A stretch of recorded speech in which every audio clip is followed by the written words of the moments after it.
Hello,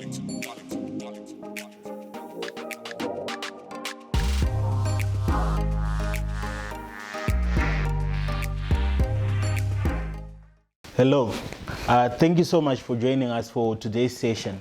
As you understand, over the last few years since March 2020, the world has actually been thrown into a conundrum. We've actually been having a lot of these lockdowns due to the COVID-19 pandemic. And as entrepreneurs, it is vital for you to actually survive. It's a question that we've been getting a lot from entrepreneurs.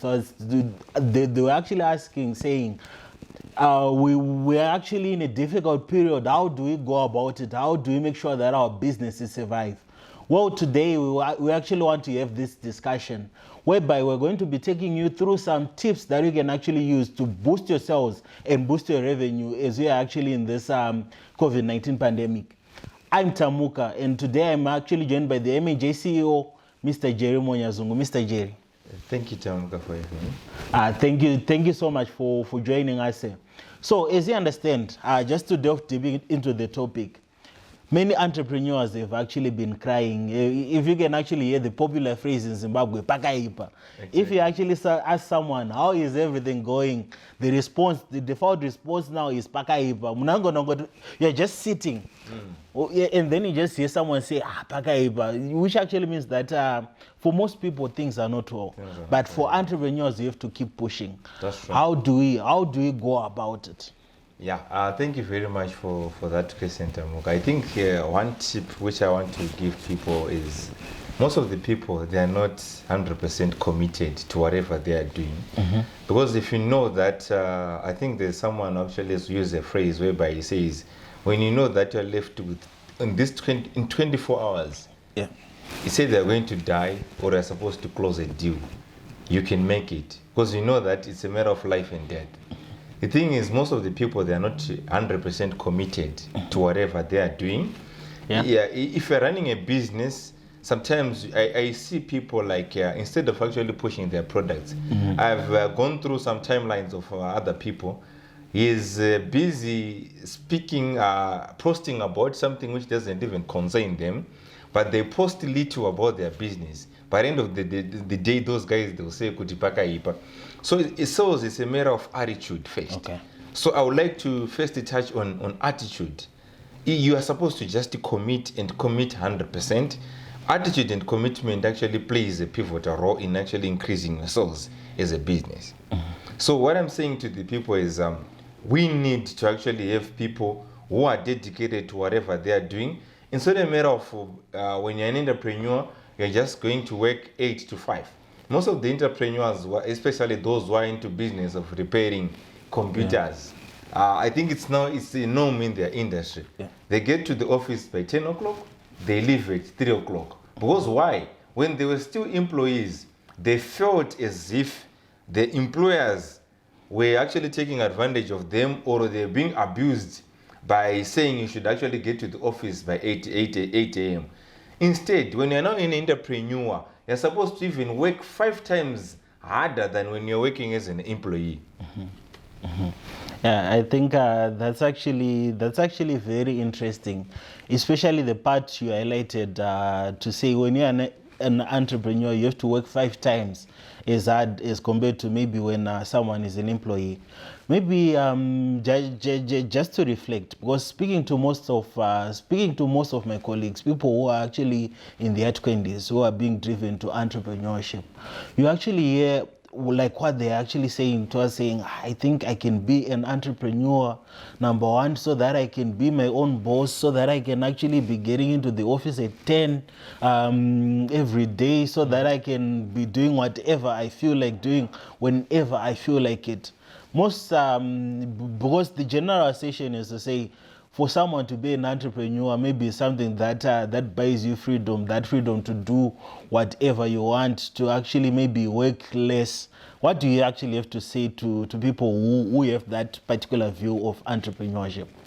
Thank you very much. I think that's the biggest problem we have, especially in this country, because most of the people, they think if I start my own business, I'll get a little bit of money, because you're at a company. Maybe that company is actually selling something for $1,000, then maybe total revenue they are making $20,000, and maybe you're paid $500. So what you think is, when I leave, I can easily get that 20,000. So you'll be targeting that 20,000. But what people they fail to understand is, when you're now an entrepreneur, all the responsibilities are now on you.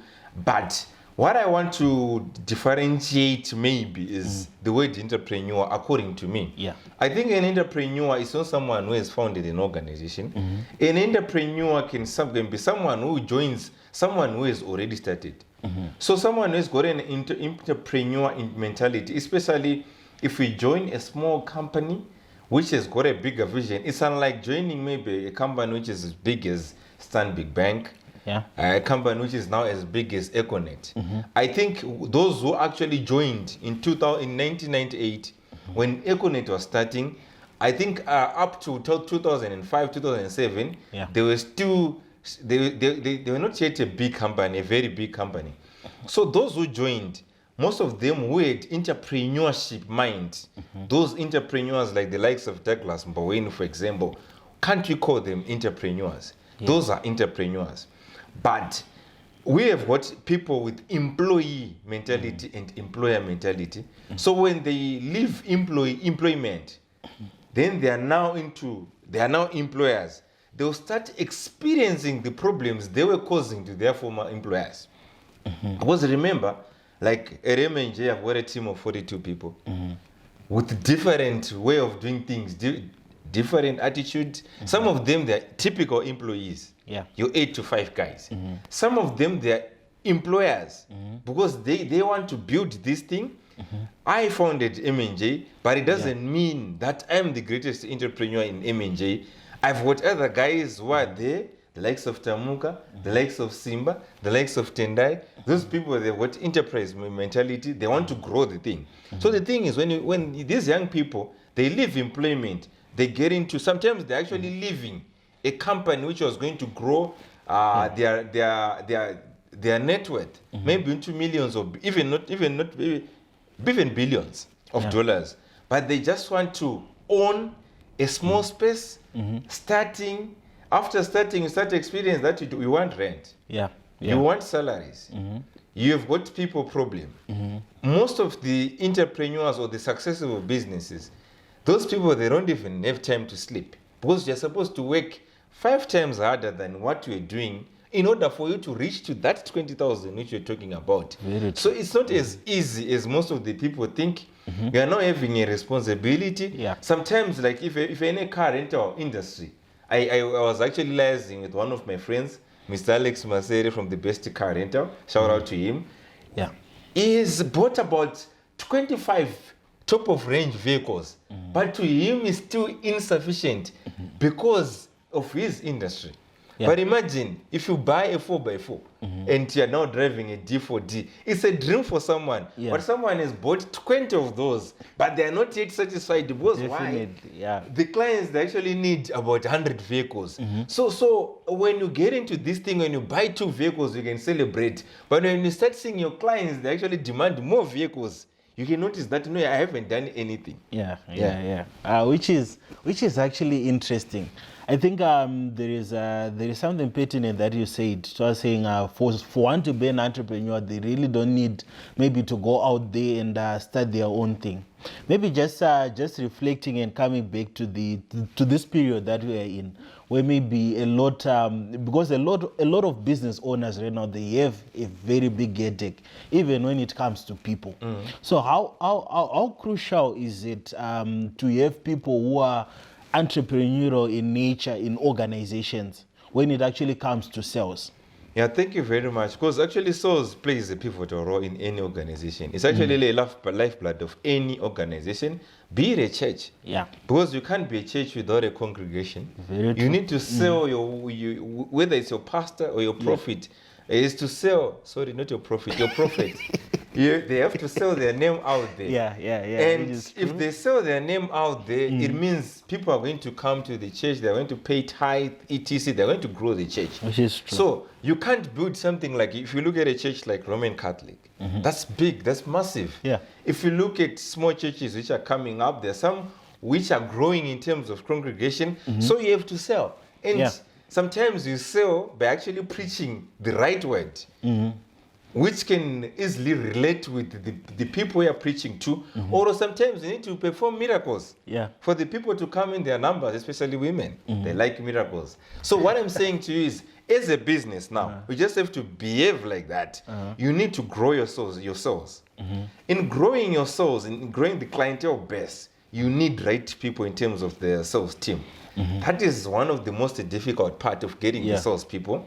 I've actually committed to say, I don't have a problem even if I've got a sales person today, then tomorrow they leave. In the first days, it used to actually bother me. But what I've noticed is after reading a lot of books, after making a research, it's very difficult to find A players. So A players, they are the ones who can treat the company as theirs. A players normally, they are the entrepreneurs we are talking about. They are worried, they are deeply worried if sales drops. They are concerned if something actually goes wrong. So in building that team, I think entrepreneurs who are out there, small business, large business, we have to commit each and every day. When you're moving around, getting into Chicken Inn, getting into a shop, when you're moving around, seeing those people, I think last week, I saw some girls who were distributing flyers. I think I'm not forgetting the insurance company they're distributing on behalf. These girls are fully committed. You can see that this person is a salesperson. Exactly. Don't be worried about the qualifications. I understand most of the companies, they are still into they're looking for qualifications, which is a big problem, especially in this country. You're looking for your master's. You're looking for your diploma, you're looking for your degree. That's the biggest mistake. Someone can pass that degree, but it doesn't make them an A player. It doesn't make them the entrepreneur we're actually hunting for. So we need to see people who are committed, people who can fight, people who are willing, those who want to grow the company. People, they say, I don't want people who are motivated with money, but I want people who are hungry for money. Those people who can do anything in order to get money, who can knock car windows to actually distribute those flyers, getting as many numbers as you can. I actually, when we exchange the numbers, we actually exchange the numbers because that person is a prospect in terms of joining my team. Because I need those people who are not shy, people who can do whatever it takes in order to grow the sales. Which is, I think that's actually perfect advice. You should actually have people on your team who are willing to do whatever it takes, who are willing to go the extra mile in order to grow, in order to grow the company, in order to grow the business. And maybe just to ask, because I understand you have salespeople who are also watching, maybe salespeople who work in other organizations. What advice would you actually have for a salesperson who's watching right now, especially in this period that we're in order maybe to actually become a star in terms of sales, to bring value to the team where they currently are? Thank you very much. What people must do is, if a salesperson who is out there, I understand that most of the people, they like selling, they like money, they're given commission sheets. You can actually calculate, because I always say, if a salesperson, if you are given a commission sheet, and if you can't calculate how much can you make after maybe selling 10,000, how much are you making after selling 20,000? You're not hungry enough. You must be. Those people are the most advantaged people, because why? They're working for commission. They can determine, they can create their own economy. They can make up to thousands. They can make a lot of money. They can even make more money than the owner of that company. Or the biggest shareholder in that company. That's if they are willing to go all out. So what my advice is to sales people who want to grow their sales, especially during this period. Number one thing which you're supposed to do, check in your contacts. That's the first thing you're supposed to do. Grow your power base. Add as many contacts as you can each and every day. In my phone book, I think I've got 7,352 contacts currently. So what I want to do is, and you know, this book called Standard Vendor, if I've got 7,352 people in my contacts, why can't I sell to 5,000 of them? Why can't I make them buy? So this is the whole concept. Create as many people as you can. And sometimes people what they don't understand is selling is like it's an art. It's something which you are supposed to train. Unfortunately, people they think that if you go to do a diploma in sales, if you do a right now, I think Harare Institute of Technology, they are now offering a sales and marketing degree. If you do that, you might think that no, you can now sell. But unfortunately, you are supposed to every day, especially personally, every day I'm training sales. Whether it's in my car, when I wake up, it's a 10-minute, 20-minute video of trying to understand what is sales. All right. What is prospecting? Yeah. What can I do to actually grow my sales? So this is something, what I will actually educate them is to, if a salesperson is out there, start reading books. If you don't like reading books, check on YouTube. Get as many sales videos as you can. Take as many podcasts as you can. Instead of watching television, dedicate your time. Because if you don't understand the game, imagine, Tamuka, imagine maybe you can get a job at Barcelona, you're enrolled in Barcelona, you're now playing alongside Messi, but you don't even have any clue of soccer. Are you going to thrive? Not at all. Are you going to be happy? Not at all. It's impossible to be happy because why? You don't understand the game. Okay. So sales is something which you're supposed, people they think if you do a diploma, if you do a sales degree, you're done. But unfortunately with sales, it's an ongoing. Every day you have to learn something new. Every day you have to revise. Because sometimes when you activate, let's say you're activating your power base. Yeah. You have learned to close. Sometimes you now know to say, you now know if someone says your price is too high, you now know how to counter that. Why do you say your price is too high? You see? You now know how to actually do all these objections. It's something which you're supposed to rehearse. I also encourage the sales people, instead of just calling clients or going to the meetings, they should rehearse every day. They should do those mock-ups with their colleagues.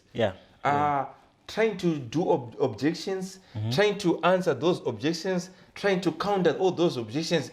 This is what is going to win you sales. Sales is not about being charismatic. It's not about being, I'm an extrovert, I can talk too much. It's about a skill. All right. Someone actually said, when you're selling, it's 47% the salesperson, 53% the client. So your main, what you're supposed to do is you need that client to start talking to you. He should actually tell you all the problems they are facing, and you can now proffer with the right solutions. This is all what I can say to the salespeople who are out there. Thank you very much for that. If you're a salesperson, I think you heard it yourself. You should actually be an active learner. Learning doesn't stop, especially when you're in sales. I think you actually you also raised something that is pertinent, and I understand you've been in the sales industry. I think for over 16 years now, and maybe just to bring you back to the year 2007, 2008, was there is a chapter that I actually read in the Chartered Vendor where you are actually speaking about sales and your experience in sales. And I understand that when you were a vendor, I think those were actually some of the difficult years economically, but you actually managed to thrive and you actually managed to even sell more. If you want to learn more about actually everything to do with sales, this book is actually loaded with that information. So maybe if I may ask, taking from your experience back then in those years, how did you, and I think it can actually relate, because if you can actually find maybe 2007, 2008, we're in a difficult period, more or less like what you're experiencing now. So when it actually comes to even things to do with customer service, with customer retention, what lessons would you actually have for entrepreneurs? Things that they can actually do to help take care of their customers, especially in this period, to help retain their customers. Yeah, thank you very much. What I would like to say is in 2005, 2006, 2007, things were very hard. But yes, things are hard right now. But I think back then, things were even harder. Because you're looking at 2008, inflation was 231 million percent. shops were empty. It was very difficult to find goods. I still remember when I was selling airtime. Yeah. At one point, I was the only one who had the Mango or the Telesol airtime cards. The whole Budiriro in Glenview. Okay. So those things would sell like hotcakes. So it was a matter when things are hard. The advantage is most of the people, they relax. But I was hungry during that time, and I was in my teens. Okay. 19, but I was competing with people with more than 30 years, and I was beating them in the game. Because why? I was hungry. You need to stay hungry. That's the main point. And also, what I want to, as entrepreneurs, as companies, what I did during that time was, I started by selling airtime, and I realized that the airtime business was capital intensive. Okay. So what I had to do, there were some ladies who were fellow vendors who were selling bananas. They were selling cigarettes. All right. They were selling sweets. Okay.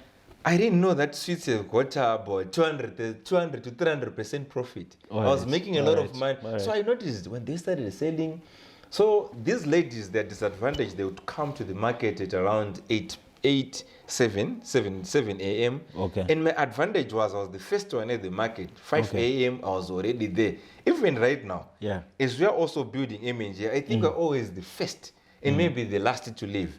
So people would come asking for cigarettes. People would come asking for sweets. And they would say, but why are people constantly? So I see the numbers. I said, no, this business I think has got money. And I was also struggling to balance my airtime business. It was capital intensive and it had got a small profit margin. All right. So I decided to sell all my airtime cards, and I went back to I started doing sweets, bananas, donuts, freezes with this other girl. Okay. So I started making a lot of profit. My money doubled from 12. That was those days we had funny figures. I think it was around 120,000 to something like 600,000 in a short space of 2 weeks. Wow. I doubled, tripled, quadrupled that money because money was there. So what you are supposed to do also as an entrepreneur, sometimes you want to venture into videography, but you might not have the equipment. Yeah. So what do you have to do? Sometimes you need to start by doing photographs in order to buy the equipment to do the videography. So what I did was I started building that business. It had to grow. It actually grew, and sweets, bananas were selling. I bought my payphone in 3 months. I was now doing, those payphones, those big Siemens. They used to have better network than any other phone during that time, and phones were still very scarce. So I started doing this payphone. I was the only one doing the payphone business. Okay. At Corner Patrenda and Willowville, making a lot of money. So you had a blue ocean. It was a blue ocean. Because what I did was always, like what you are saying, blue ocean is very important. Even right now at MNJ, when you're a business, when you see yourself start selling to your competitors, it means you are hitting the right notes. Okay. So it's a matter of when your competitors, they start coming to you, demanding your products and your services. Let's say if someone was doing maybe engine cleaner, you can, rather than focusing on the engine cleaner, start manufacturing the container. Okay. When you start manufacturing the container, it means you can now sell to your fellow manufacturers of the engine cleaner, which is very, very interesting. Yes. So that is what I started to do. Unfortunately or unfortunately, I had my fellow. This guy who came to our corner Patrenda and Willowville. It was this, people used to do millicobs. Some were doing a lot of things. So this guy came. He came, we actually interacting together every day. Sometimes I could leave him with my payphones. So he started noticing the money I was making. And he said, because he was, that is the time people started banning. That's the time people started exchanging money. Your rands were actually more popular than the US dollars. So he was doing rands exchange, USD exchange. Then he bought a payphone. He became my competitor. From my colleague, from my friend, where I was now in competition All right. with him. So what I did was I bought another payphone. I had now two because I didn't want my people to actually queue for a long period of time. All right. I thought when you came into the business, this is my end. Since this guy was on wheelchair, this guy was more popular in the area than me. But amazingly, I started. That's why I learned how to. My PR was good with my people. I had my own clients. I started doing it until in space of about 3 months, this guy actually quit. Okay. He actually quit the payphone business because he noticed that he wasn't making as much money as he was expecting. All right. All right. So this is what I want to tell the entrepreneurs. It's always about creating blue oceans. It's always about going to those places where your competitor cannot reach you easily. No, I think that's actually perfect. It's all about creating blue oceans. And I think as you were actually speaking about manufacturing the container kings, I was actually I was thinking about the gold rush, because it is actually said that in the gold rush of the 1700s, the people who made the most money were not the people who were actually looking for the gold, but the people who were selling the tools to the miners, which is interesting. And as you were speaking, another thing that I thought, this other day I was actually going through Twitter, and then I saw a tweet by a certain person. They tried to sell a service to a client. And then the client asked them, to saying, try to justify your price. And they actually said, I blocked the client. Because there was no need for me to actually maybe justify the price that I have. And maybe just to ask, was from my understanding, maybe if a client is asking someone, maybe you as an entrepreneur, as a business person, if a client is asking you to justify the price, maybe what they need is they need to understand the value of what they are actually going to get. And right now, I think for most people and for most businesses, one of the key reasons why most sales have actually been slowing down is that people right now, especially when things are tough, people tend to actually maybe be stingy with their money, because they would want to see value before they actually get to spend it, before they actually get to spend money. So what advice would you actually have for entrepreneurs who are actually selling their services or their products to, what can they do to help build the value of what they are selling to their customers? Yeah, thank you very much. I think I'll start by answering your questions. Like what you're supposed to do as an entrepreneur. Number one, it's not always about the price. People, they don't buy because of price. If people really, they were buying because of price, I think people in Pedzanam were supposed to make more money and build bigger business than Edgar's. All right. But you look at a jean in Edgar's, a pair of jean trousers. It's selling for about $50, $60, $70. But someone in Pedzanam is selling maybe that same jean at about $20. But people are flocking into Edgar's. I think recently they actually opened another branch in Komen Kuruma for Jet, which means their business is growing. And this is the business which never, I think it's one of the biggest businesses which never closed shop. For when things were hard in 2005, they were hit with the wave in 2008. Right now, they're still open. So it's something people, they don't buy because of price. People, they have to start understanding. People should start building value before someone asks them to explain about the price. So how do you build value? Smiling actually build value. Your dressing, your dress code, it can build value. The car which you're driving can also build value. The way you are going to answer someone on phone, the way you are going to interact with someone, even on the phone. Because what happens is, people, they don't know that you can feel that someone is smiling on the phone. Someone doesn't want to speak to me. Someone doesn't have confidence in what they are really selling. So what I want to say to people is, people should invest in building value. If you've got a boutique in the first street, why can't you start giving drinks? I think we've got companies which are now giving if you give someone a Pepsi drink, it's 5 rand. Maybe that person is coming in to pay, like ours, we sell systems. Someone is going to pay $1,000.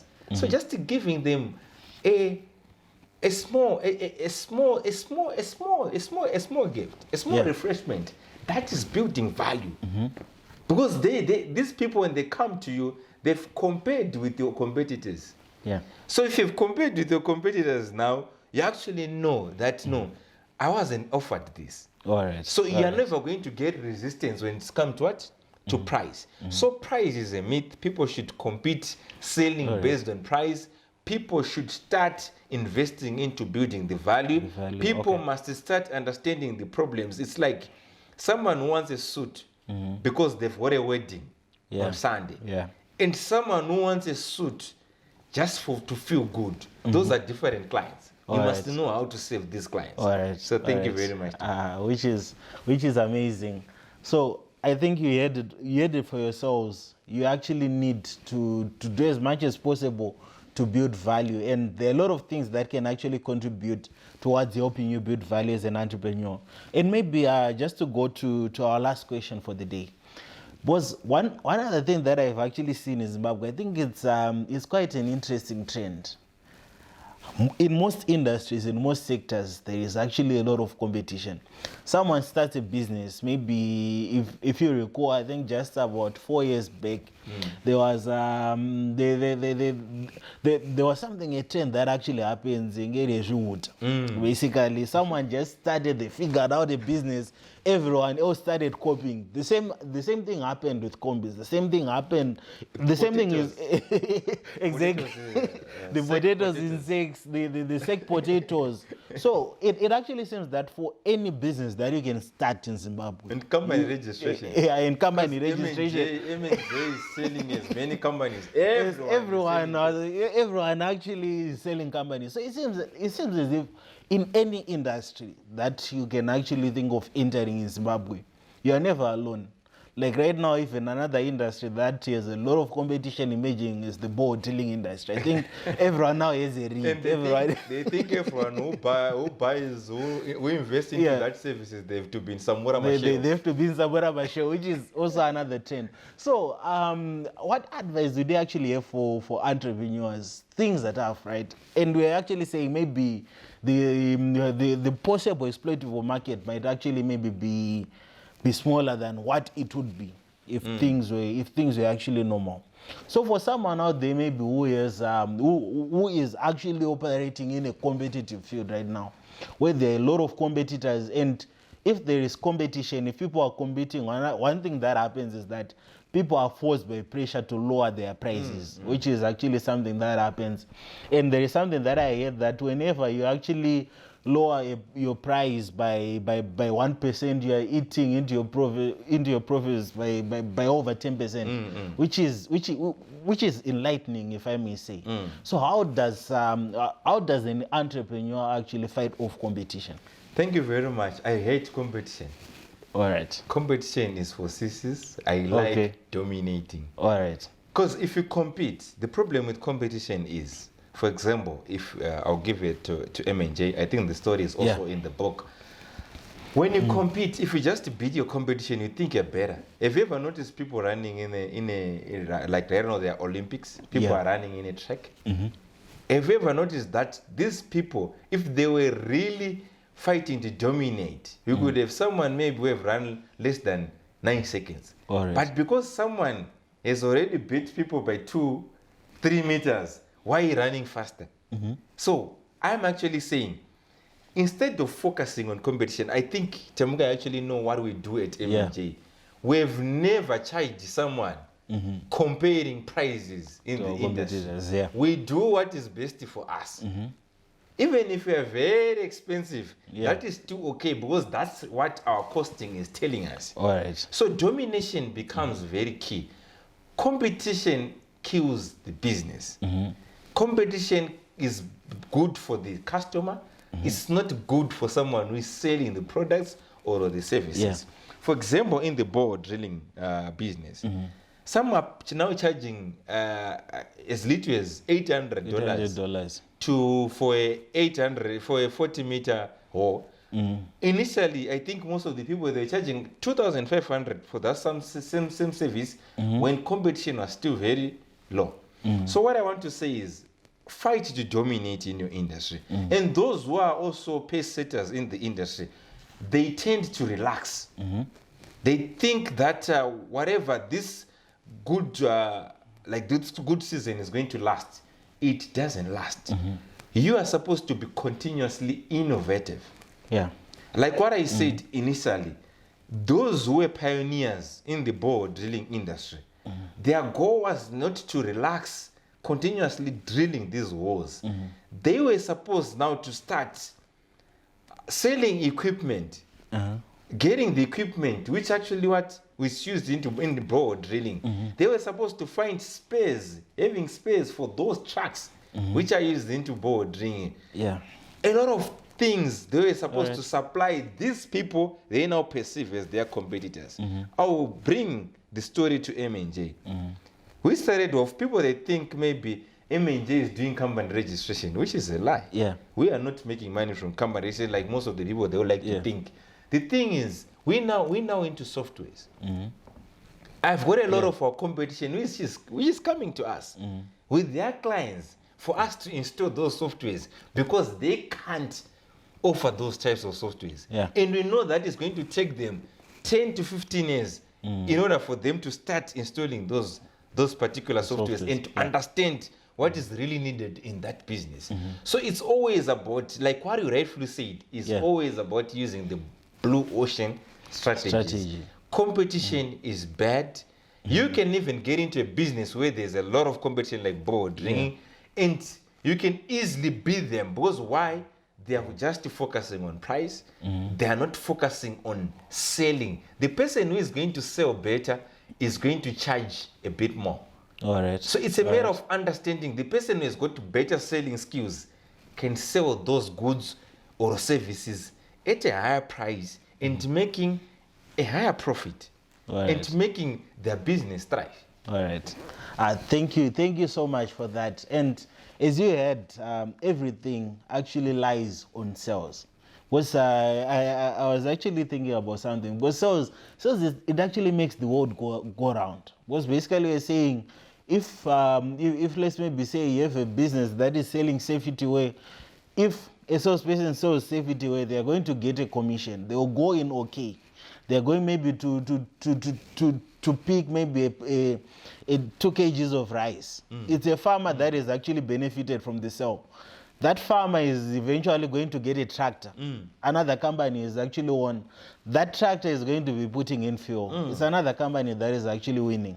So basically, it's all interconnected. So the best way to beat your competition is to actually focus on sales and to actually push, to keep on pushing. And I think there is also something that you actually raised. It's important to be paranoid as an entrepreneur. If times are good, it doesn't mean they are always going to be good. I think as everyone was actually entering into 2020, people had very big ambitions, very big dreams. Going into a new decade, things are going to change. And then in March, everything just went dark and everything that just went down. I would like to thank you, Mr. Jerry, for joining us for this session. And thank you to everyone who's been watching us. And from wherever you are, in Zimbabwe, in South Africa, in the whole world, keep on supporting us.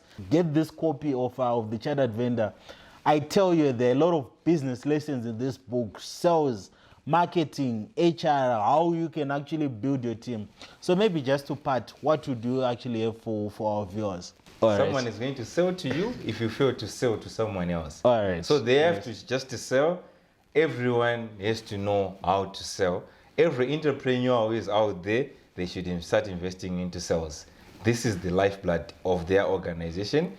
They need to build their companies. They need to build their families. They need to build their churches. We need to build our country. Thank you. Thank you so much, Mr. Jerry. So you heard it for yourself. You either sell or be sold. Thank you so much. Darlington.